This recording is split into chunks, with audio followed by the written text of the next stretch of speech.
하나님이 함께 하시는 인생의 마지막은 번성, 승리라 그랬습니다.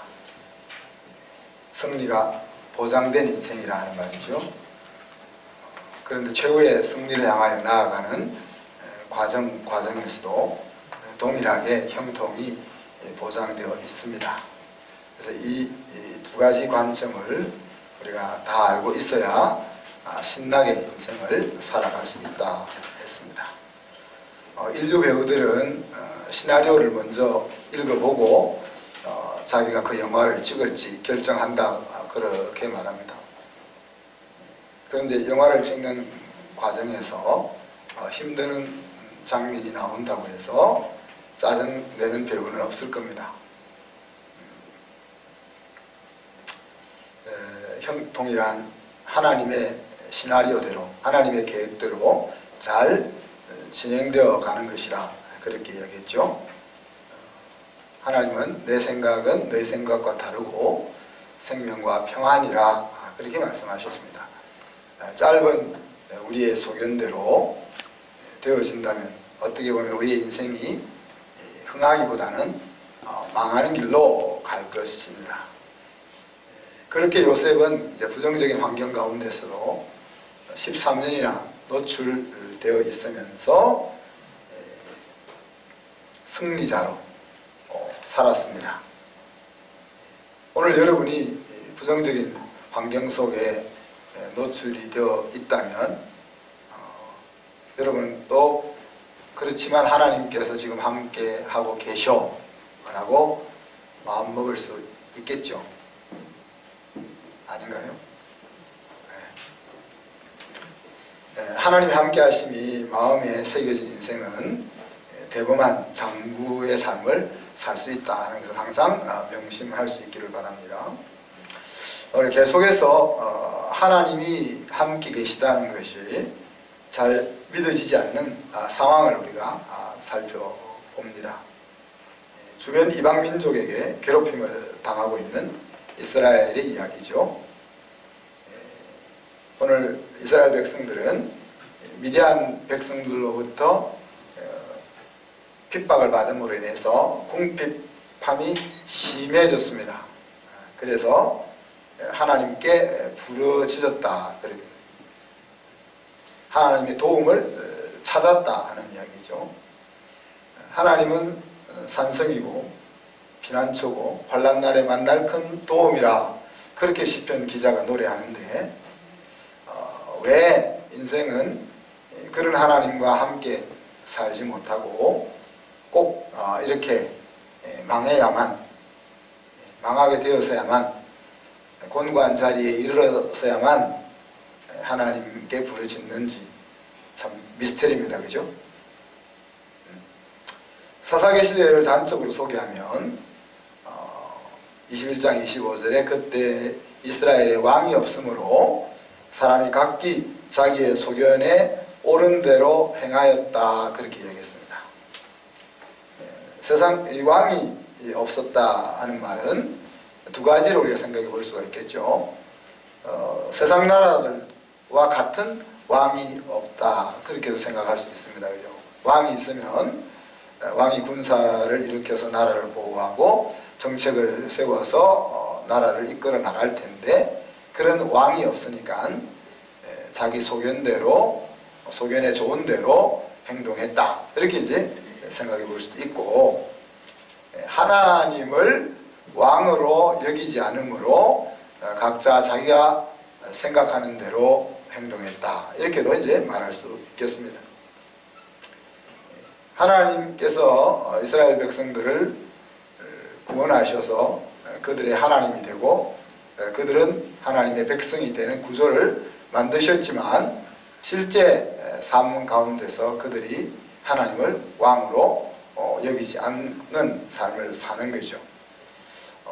이렇게 이제 하나님 없는 삶의 대표적인 모습이 하나님 아닌 다른 것을 하나님으로 섬기는 것과 그 우상을 섬기는 사람들의 삶에 나타나는 현상들이 이제 악을 행하는 것이죠. 그죠? 그래서 1절에 보니까 또 악을 행하였으므로 그래서 하나님이 미디안에게 이스라엘 백성들을 넘겼다, 그런 표현이 나옵니다. 하나님께서 자기 자녀들이 이처럼 엉뚱한 길을 걸어갈 때는 그냥 보지 않으시고 징계하시죠. 특히 주변 나라들을 일으켜서 이스라엘을 힘들게 하십니다. 힘들게 하면 이스라엘 백성들은 또 하나님을 찾죠. 오늘처럼 궁핍이 심하여 하나님께 부르짖었다 그랬는데, 회개하고 하나님의 도움을 구하는 자리로 나아간다 하는 이야기입니다. 이스라엘 백성들이 그렇게 하나님을 찾으면 하나님은 사사를 일으켜서 그들을 구원하셨습니다. 그래서 사사들이 사는 날 동안 자유하게 되고 또 죽고 나면 원상태로 돌아가는 거죠. 하나님께서 애굽에서 이브리 민족을 불러내신 의도가 무엇입니까? 나는 그들의 하나님이 되고 그들은 내 백성이 되는 나라 이스라엘을 세우기 위함이었죠. 말씀을 맡은 나라를 세워서 온 천하가 하나님을 알도록 하는 것이었습니다. 그리고 열국에 흩어져 있는 자기 백성들을 불러서 영적인 이스라엘을 만들기 위함이었죠.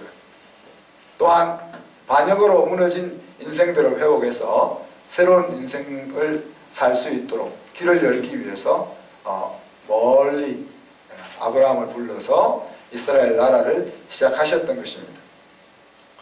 이런 상황 속에서 이스라엘은 하나님을 떠나고 7년 동안 미디안에게 고통을 당했다 그랬죠. 그래서 그 생활상을 보면 2절에 산에 올라가서 웅덩이를 파고 또 굴을 파고 산에 성을 지어서 미디안의 공격을 피했다, 그렇게 설명하고 있고, 또 파종 때가 되면 미디안 백성들은 이스라엘 백성들에게로 내려와서 마을로 내려와서 누락하고 다시 돌아갔다. 그러니까 미디안 백성들 나라도 상당히 전략적이었던 거죠.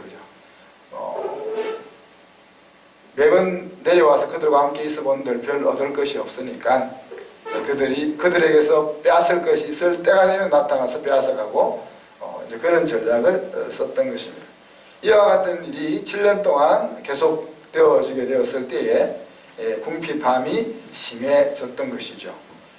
하나님의 백성임에도 불구하고 하나님을 왕으로 생각지 않고 살던 그들이 하나님에게 도움을 청할 정도로 궁핍함이 찾아왔다는 이야기입니다.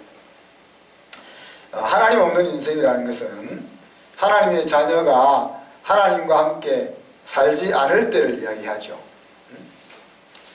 사사기에서 방황하는 이스라엘 백성들의 모습이 바로 하나님의 자녀가 하나님과 함께 살지 않을 때의 모습이다, 그렇게 말할 수 있겠습니다. 여러분에게 이런 질문을 한번 던져봅니다. 왜 고통이 와야만 사람들은 하나님을 찾는가? 평안할 때 하나님과 동행하는 것이 왜 그렇게 어려운가? 하는 이 질문에 우리가 스스로 대답을 찾지 못한다면 우리의 인생이 구원의 완성을 향하여 나아가는 것이 아니라 방황의 수레를 돌리는 인생에 머물고 말 것입니다. 예수 그리스도를 믿는 믿음으로 우리를 구원하신 하나님은 하루, 한 달, 1년, 10년 믿음의 생활을 하는 것을 통해서 점점점 우리의 삶이 하나님의 아들, 딸의 삶에 익숙해지도록 구원의 완성으로 이렇게 1차 함수의 그래프를 그리면서 가게 계획하셨는데, 이제 그것이 인식이 안 되면은 오늘 이스라엘 백성들이 사사기에서 이야기하는 점 계속 이렇게 up and down 하는 인생을 살아가게 되는 거죠. 우리의 인생은 하나님이 빅픽처를 만드신다면은 내가 그 빅픽처들 속에서 스토리를 만들어 가는 것이다, 그렇게 볼 수가 있습니다. 하나님이 모든 세세한 시나리오를 다 짜서 우리는 그 시나리오대로 움직여 간다, 그렇게 말하기보다는 하나님이 큰 그림의 시나리오를 짜시고 우리가 그 가운데 어떤 삶을, 어떤 연출을 할 것인지를 그 상황에서 만들어 간다 하는 이야기죠. 하나님이 우리의 인생의 그릇을 키우기 위해서, 혹은 우리에게 붙어있는 정결하지 못한 것들을 제거해서 정금같이 만들기 위해서 우리를 훈련시키고 고난을 경험하게 하는 것들은 우리가 피할 수 없죠. 그죠? 그것은 빅스토리 속에 우리가 있는 겁니다. 그런데 하지 않아도 될 고달픈 인생은 우리가 시나리오를 써나가는 거야. 하나님의 빅픽처에 없는 것을 우리가 굳이 그 시나리오를 집어넣어 가지고 그런 길을 간다 하는 이야기. 한번 여러분의 인생을 한번 잘 돌아보십시오. 내 인생의 곤고함이 어디서 찾아오는지, 또 내가 어떻게 할 때 그와 같은 곤고함이 찾아왔는지, 또 내가 그 곤고함 속에서 어떤 삶을 살았는지, 이런 것들을 한번 살펴볼 수 있기를 바랍니다. 그래서 하나님은 항상 우리가 임마누엘로 함께 하시는데, 그 임마누엘로 함께 하시는 하나님과 어떻게 살아갈 거냐 하는 것이 정리가 되어야 고달픈 인생을 벗어나는 겁니다. 쓸데없는 시나리오를 중간에 끼워 넣지 않을 수 있다 하는 이야기죠. 물론 어찌되었든 간에 오늘 이스라엘 백성들처럼 고난 때문에 하나님을 찾는 것도 은혜입니다. 많은 경우는 고난이 찾아옴에도 불구하고 자기 갈 길을 계속 가는 경우가 많죠. 그죠? 시편 기자는 홍수가 몰려와도 하나님의 자녀는 그 홍수 때문에 망하지 않는다, 그런 표현을 썼습니다. 왜? 하나님을 잊어버리고 자기 시나리오를 써나가다가 홍수를 만나면 정신을 차리고 하나님 잘못했어요 라고 돌이키니까, 그래서 그 홍수가 우리 인생에 찾아오는 고난이 우리의 인생을 망가뜨리지 않게 하는 복에 대해서 이야기합니다. 그렇지만 굳이 우리가 그런 인생을 살아갈 이유는 없죠. 그죠? 홍수를 만나도 안 망한다고 해서 우리가 굳이 홍수 나는 인생을 살아갈 필요는 없잖아요. 그죠? 자, 이런 이스라엘의 부르짖음은 하나님을 움직이게 만들었습니다. 사사를 출현시키는 거죠. 사사가 출현했다는 것은 하나님의 구원이 임했다는 이야기고, 또 한 몇십 년 동안 이스라엘 나라가 희망의 나라가 된다 하는 것을 의미합니다. 그런데 이 사사의 출현은 그냥 하나님께서 자기 의도대로 그냥 진행해 나가는 것이 아니고, 하나님 백성의 부르짖음과 하나님의 언약이 함께 맺어진 작품이다 하는 이야기죠. 시대가 만들어낸 작품이라고 말할 수 있습니다. 흔히 세속 역사에서는 난세가 영웅을 만들어낸다 한 것처럼, 곤고함이라는 것이 하나님을 향하여 부르짖게 하고, 또 거기에 하나님의 약속이 더하여져서 사사가 출현하게 된다는 이야기죠. 그래서 하나님 오늘 기드온을 사사로 세워 이스라엘을 구원하기 위하여 찾아오시는 것입니다. 그 당시 사사는 하나님을 대신하는 자리죠. 그죠? 그래서 왕의 역할과 또 제사장의 역할과 또 선지자의 역할을 총괄적으로 하는 그런 자리였습니다. 그리고 이 사사는 아주 카리스마틱한 그 영웅과 같은 존재죠.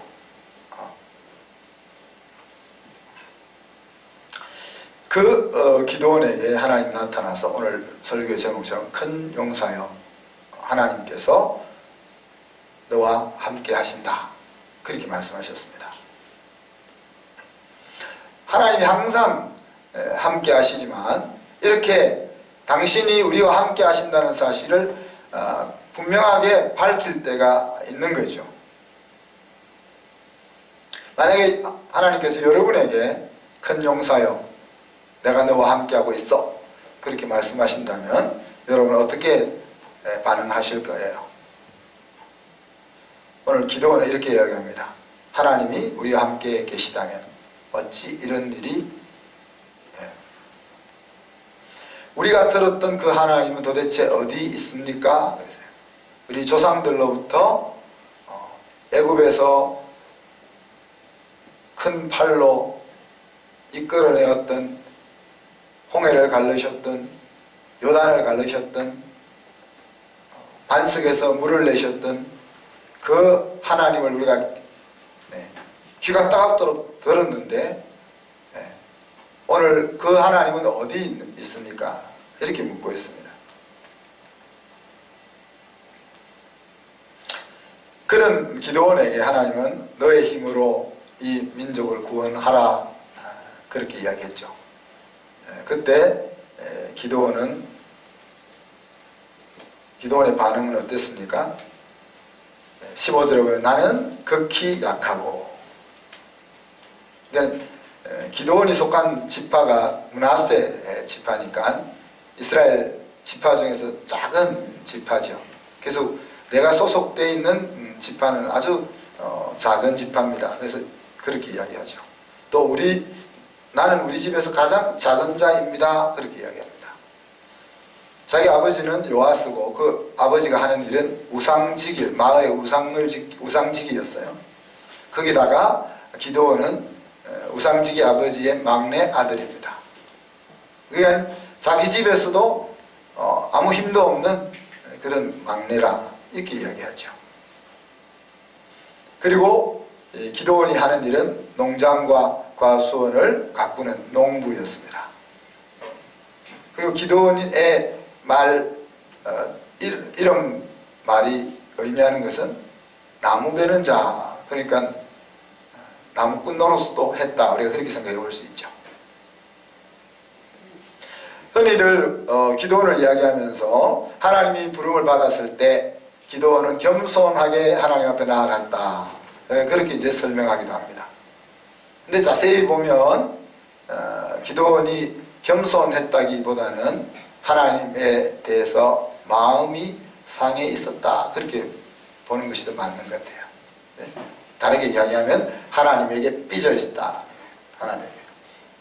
하나님이 함께 하신다면 도대체 이런 일이 어떻게 우리 민족에게 일어날 수 있습니까? 그렇게 상해 있었던 것입니다.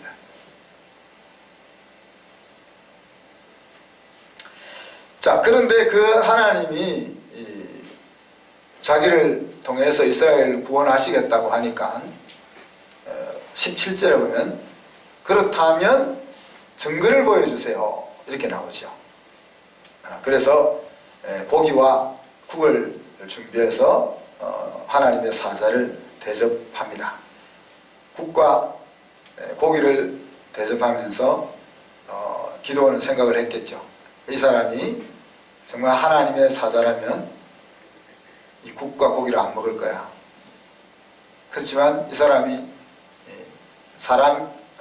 인간이라면 이 국과 고기를 먹겠지. 이렇게 생각을 하고 있었던 거죠. 그런데 이제 이 사자가 국과 고기를 먹지 않고 불로 태워버리는 것을 통해서 하나님의 사자인지를 나름 확인했습니다.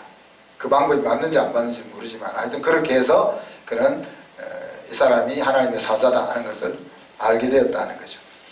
자, 기도원이 이 사람이 굳이 하나님의 사자인지 아닌지를 알고 싶어 했다는 것은 기도원의 마음속에 무언가 품고 있었다는 것을 의미하잖아요. 그죠? 하나님께서 네 힘으로 너희 민족을 구원하라 그럴 때 당신이 하나님인 줄 증거를 보여주세요 라고 말한다는 것은 그 마음속에 자기 민족에 대한 생각을 품고 있었다고 우리가 생각해 볼 수 있는 거죠. 또 다르게 이야기하면 지금 우리 민족을 회복시키는 이 일은 내 힘으로 될 일이 아니고 하나님이 개입하셔야 될 일이야, 이런 생각을 가지고 있었다고 볼 수가 있습니다. 그렇기 때문에 그가 굳이 지금 말하고 있는, 지금 사명을 주고 있는 사람이 하나님인지를 알고 싶어 했던 것입니다. 그리고 하나님의 사자인 것을 확인하자마자 그의 입술에서는 무엇이 튀어나왔습니까? 슬프도소이다. 내가 이제는 죽게 되었어요. 왜? 물리적으로 하나님을 보고 살 수 있는 자가 없기 때문에. 그때 이제 하나님이 안심하고 두려워하지 마라. 죽지 않을 것이다. 그렇게 말씀하셨고, 그 말을 듣자마자 기드온은 제단을 쌓고 그 제단의 이름을 여호와 살롬이다, 그렇게 불렀다 했습니다. 하나님의 이름이 많잖아요. 여호와 니스의 하나님, 여호와 라파의 하나님, 여호와 이레의 하나님, 여호와 삼마의 하나님, 여러 가지 이름이 있는데, 자신이 지금 하나님을 어떻게 인식하고 있느냐 하는 것과 또 그 하나님이 지금 어떤 일을 하실 거냐 하는 것과 연관되어서 항상 이름이 불려지는 거죠. 그죠? 그래서 여호와 살롬이라고 그 제단의 이름을 붙였다 하는 것은 이제 하나님과 기드온 사이에 살롬이 형성되었다, 그런 이야기죠. 그죠? 지금까지 기드온은 하나님을 향하여 분이 가득했습니다. 원망이 가득했습니다. 근데 이제 그것이 해소되고 하나님과 기드온 사이가 원래 하나님이 의도했던 그와 같은 관계로 재설정되어 있다, 그렇게 이제 볼 수가 있는 거죠.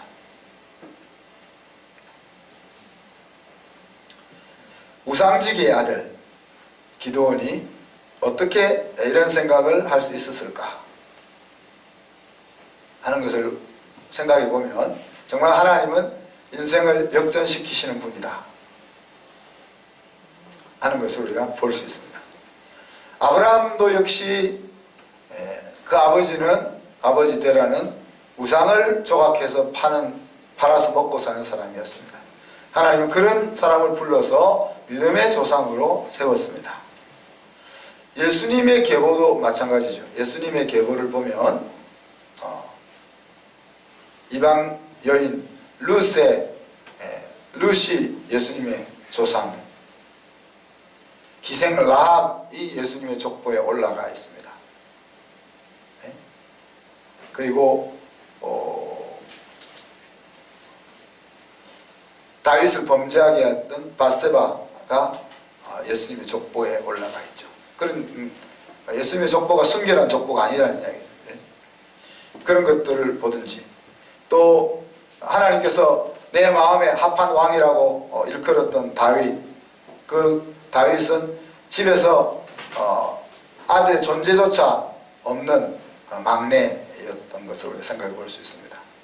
또한 신약에서 위대한 하나님의 일꾼으로 봉사했던 바울은 하나님의 회방꾼이었습니다. 그래서 성경에 소개되어 있는 많은 인물들의 면면을 살펴보면 이렇게 이삭처럼 곱게 성장해서 큰 과학 없이 인생을 살았던 사람보다 이렇게 인생을 역전시키는 그런 사람들이 대부분이다 하는 것을 우리가 볼 수 있는 거죠.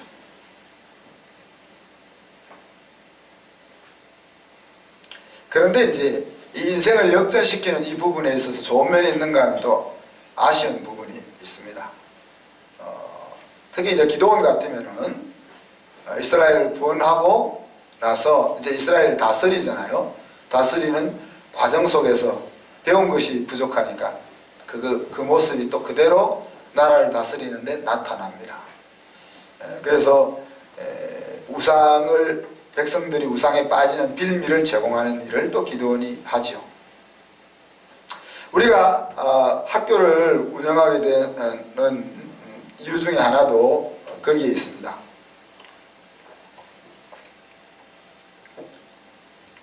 하나님의 나라를 제대로 섬길 수 있는 리더십이 되려면은 어릴 때부터 기독교 가치의 그 풍토 속에서, 문화 속에서 자랄 필요가 있다. 그러지 않으면은 오늘 지금 제가 이야기했던 인생의 역전을 통해서 하나님의 무대에 등장한 사람들의 약점이 나타난다는 이야기죠. 저희들처럼 이제 장성해서 성인이 되어서 예수님을 믿은 사람은 정신을 바짝 차리고 있지 않으면은 세상적인 생각들과 방식들이 계속 일어나는 그런 것들을 이제 보게 되는 거죠. 그래서 어릴 때부터 우리 아이들이 하나님 나라 가치로 몸에 익숙해져서 하나님 나라를 섬기는 리더로 섰으면 좋겠다 하는 것이 이제 또 학교가 시작된 이유 중에 하나이기도 하다는 이야기입니다. 자, 하나님께서 왜 이런 기드온을 찾아오셨을까? 저는 이제 기드온이 가지고 있는 그 마음을 하나님이 보았다 그렇게 생각합니다. 자기 민족을 향하여 그 마음속에 뜻을 품고 있는 그 마음을 보았다는 거죠.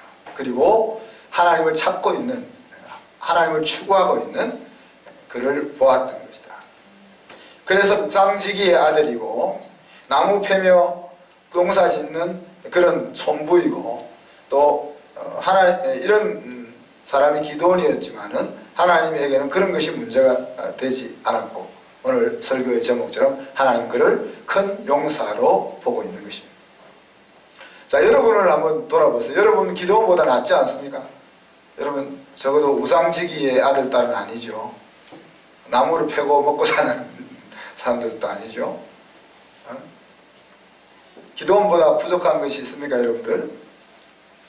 어떠세요? 기드온보다 내가 부족하다 하시는 분 사람들. 그렇다면 우리가 큰 용사여 내가 너와 함께한다. 그럴 때 어떻게 반응해야 될까, 여러분? 자, 기드온 때는 기드온 한 사람으로 충분했던 것 같습니다. 사사시대에는. 그죠? 그런 영웅 같은 한 사람이 일어나서 나라를 구원하는, 그러니까 구원하는 일보다 힘든 일이 뭡니까? 구원받은 자로 살게 하는 거라고 생각해 볼 수 있는 거죠. 우리가 예수 그리스도를 통해서 하나님의 사람으로 되는 것이 중요하죠. 그것은 생존의 문제니까.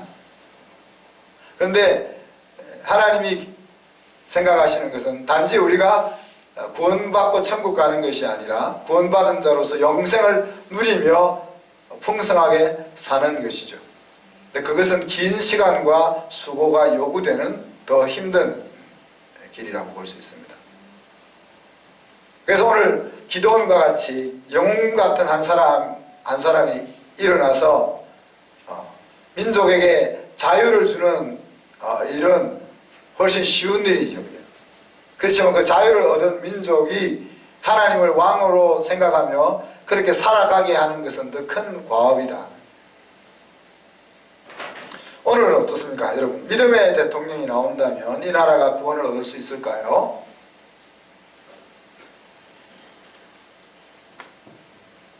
우리 이승만 대통령이 장로님으로서 대통령이 됨으로써 공산화되는 그 일에서는 우리나라를 구원했습니다.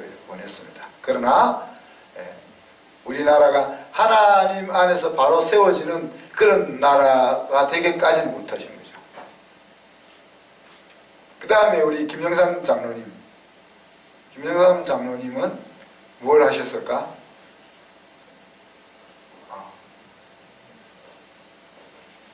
민주화 투사가 대통령이 되는 그런 의미를 준 것 말고는 별로 한 게 없을 것 같아요. 또 우리 장로님 또 누구 계시지? 이명박 장로님.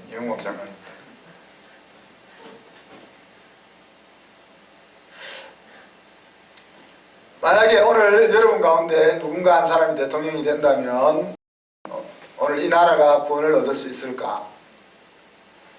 그래서 어떤 면에서는 우리가 yes라고 할 수 있고 어떤 면에서는 no라고 할 수 있을 것 같습니다.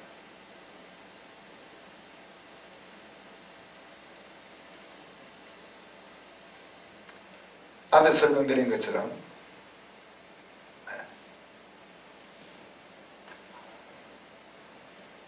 한 민족의 고통의 자리에서 자유케 하는 그 일에 있어서는 yes라고 할 수도 있겠어요. 그죠?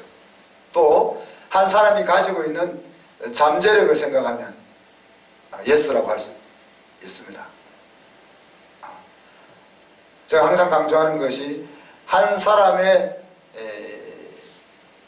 교장, 하나님 앞에 바르게 선 교장이 하나 있으면 학교가 하나 세워질 수 있다. 그러니 그런 정신을 가지고 있는 한 사람의 교사를 세우는 것이 얼마나 중요하냐. 그리고 그런 사람이 대통령이 되면 나라를 살릴 수 있다 하는 차원에서는 예스죠. 그죠?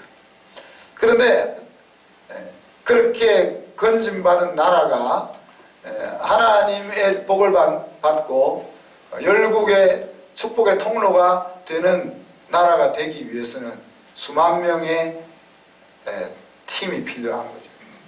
그런 면에서는 한 명으로 안 된다는 이야기죠. 오늘 하나님 여러분에게 큰 용사여 전능하신 창조주인 내가 너와 함께한다 라고 말씀하신다면 여러분은 어떻게 반응하겠습니까?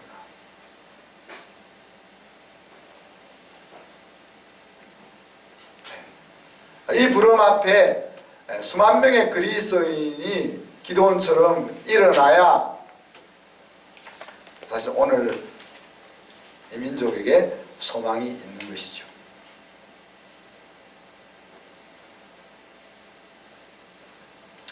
여러분 마음속에 하나님이 심어주신 사명이 있다면 오늘 기도원과 같이 확인하는 시간을 가질 수 있기를 바랍니다. 기도원은 지금 이 사명을 주고 있는 사람이 하나님인지를 확인하려고 했습니다. 하나님이 아니라면 이 일은 이루어질 수 없는 거다 하는 생각을 가졌기 때문이겠죠. 그죠? 또 하나님이 또 그렇게 말씀하시기도 했고 내가 너와 함께 할 거기 때문에 그 일은 가능하다라고 하나님이 말씀하기도 했고 또 기도원의 생각도 하나님이 함께 하신다면 가능하겠다 하는 생각을 가졌습니다. 그렇기 때문에 그는 고기를 구워 국을 가지고 와서 사자에게 대접하는 그것이 하나님의 사자인지 아닌지를 구별하는 바른 방법인지 아닌지는 우리가 알 수 없습니다. 그죠? 또 바로 뒤에 가면 양털 시험을 또 하잖아요.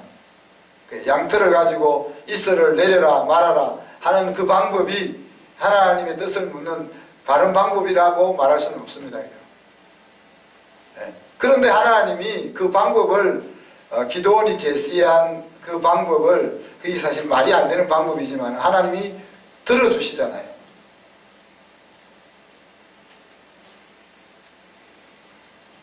이제 기도원의 말을 들어줬다고 해서 우리도 양털 이불을 사가지고 또 밖에 내놓고 이렇게 해서 아무도 물어보지 않죠, 여러분. 근데 좀 그런 어리석은 사람이 이 중에 있어야 되는데 어리석게 행동하면 하나님이 어리석게 반응하시는데 너무 여러분이 다 지혜로우니까 하나님이 그렇게 일을 역사를 안 하시는 거죠. 그래서 중요한 것이 우리의 중심과 우리의 방향이다라는 거죠. 그죠? 지금 기도원이 하고 있는 이 행동이 합리적인 것도 아니고 또 하나님이 좋아하는 방식도 아닌데 근데 하나님 그를 들어주시는 이유는 그가 마음속에 가지고 있는 뜻과 생각 때문에 그런 거죠.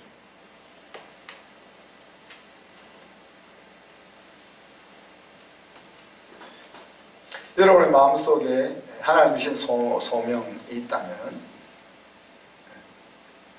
하나님을 확인하는 그것이 하나님께로부터 왔다는 것을 확인하는 작업이 필요합니다. 뭐 어떻게 할 것이냐 하는 것은 여러분에게 달려있는 거죠. 제가 말하는 것이 답이 아닐 수도 있고, 오늘 기도원 보면 아무렇게나 해도 될 것 같잖아요. 아무렇게나 해도 될 것 같아요.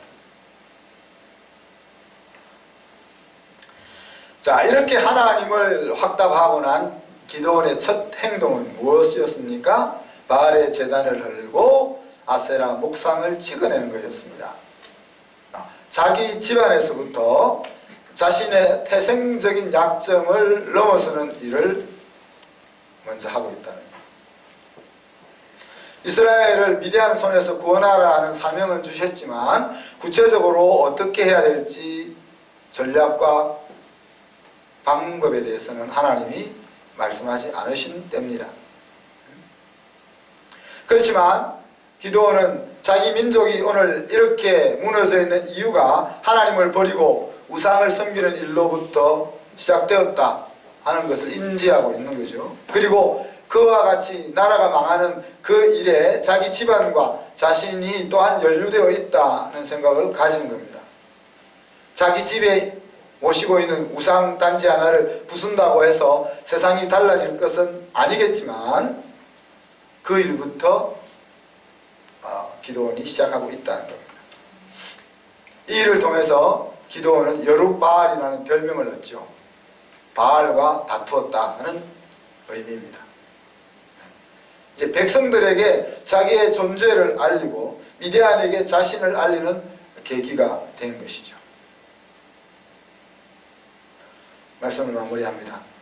사랑하는 성도 여러분, 하나님은 우리와 항상 함께 계십니다. 우리가 그것을 느낄 때도 있고 느끼지 못할 때도 있습니다. 또한 그 하나님과 함께 우리가 행동하기도 하고 어떤 때는 나 혼자 행동하기도 합니다. 또 심지어 어떤 경우에는 의도적으로 하나님을 배제하고 행동하기도 합니다. 특별히 우리는 계속해서 하나님이 함께 하시는 특별한 상황들을 살펴보고 있습니다. 일반적으로 하나님이 함께 하시면 긍정적인 일들이 일어나는 거죠. 그죠? 하나님이 함께 하시면 우리의 하는 일이 잘 되고 우리의 토지의 소산이 풍성해지고 자손이 번창하고 또 강건하고 장수하고 또 사람으로부터 인정받고 높아지고 하나님으로부터 높임을 받는 이런 긍정적인 일들이 일어납니다. 그죠? 근데 우리가 이제 이런 긍정적인 일이 일어날 때 우리가 주의해야 될 점이 있다면은 이것이 내 힘으로 일궈낸 것이다 하는 교만기가 들어오는 것만 주의하면 되잖아요. 이런 긍정적인 상황 속에서 인생이 힘들어 이렇게 여기는 사람은 아무도 없을 겁니다. 근데 우리가 오늘 임마누엘로 함께 하시는 그 하나님을 살펴보면서 우리는 그런 긍정적인 부분을 보아오는 것이 아니고 하나님이 함께 하시는데 왜 하나님이 함께 하시지 않는 것 같은가 하는 그 상황들을 우리가 계속 살펴보고 있습니다.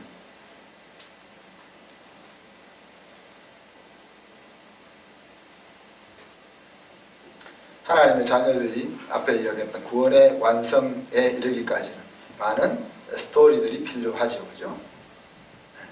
점검 같은 인생을 빚어내기 위해서 담금질이 요구된다는 이야기입니다.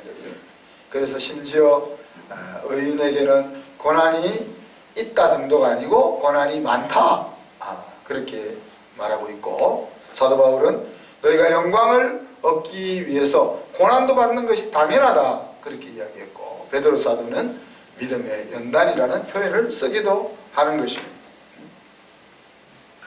이런 우리가 하나님의 사람으로 하나님과 함께 동행하지만은 우리가 세워지기까지 많은 곤과 마치 하나님이 없는 것 같은 그런 상황들을 접하게 된다는 이야기죠. 그러나 또한 그리스도 안에서 우리는 그 모든 것을 넉넉히 이길 수 있다 하는 것도 성경이 우리에게 알려주고 있는 것이죠.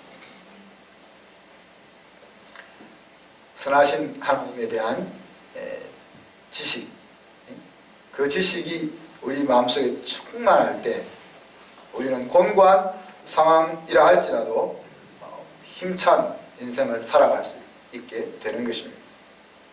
오늘 아침에 하나님께서 여러분을 찾아오셔서 부르십니다. 큰 자여 내가 너와 함께하고 있다.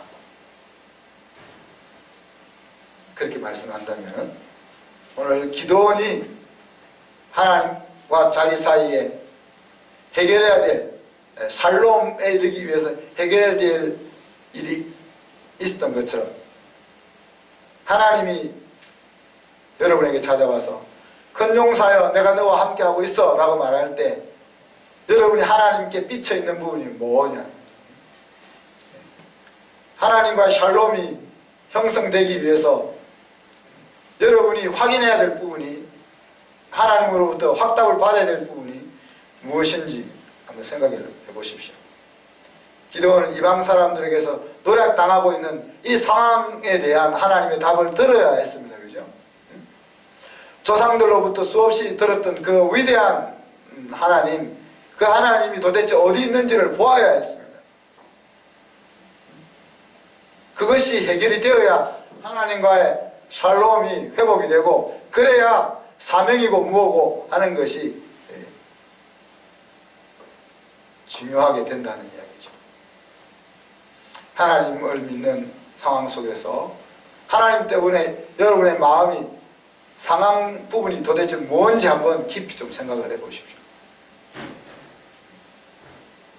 그리고 그 마음 상한 부분을 하나님과 해결하는 시간을 가지시기 바랍니다. 그래서 하나님과 여러분 사이에 살롬이라고 말할 수 있는 그 자리가 있어야 될 것입니다.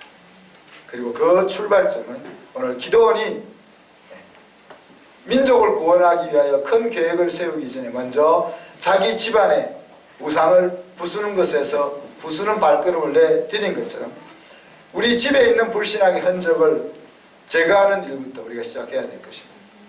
내 마음속에 있는 그 불신앙의 요소들을 제거하는 일들을 시작해야 할 것입니다. 그렇게 우리가 첫 발을 내디디면 하나님께서 구체적으로 우리가 어떤 사명을 향하여 발걸음을 내디뎌야 할 것인지를 보여주시고 이끌어 주실 것입니다. 이 시간 말씀 생각하면서 1, 2분 동안 기도하겠습니다.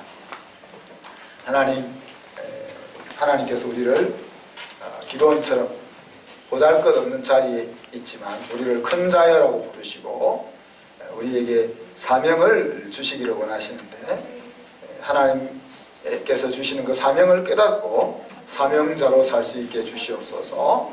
하나님과 나 사이에 그 불편한 것들을 청산하고 샬롬의 관계가 세워질 수 있게 해주시옵소서. 기도하겠습니다.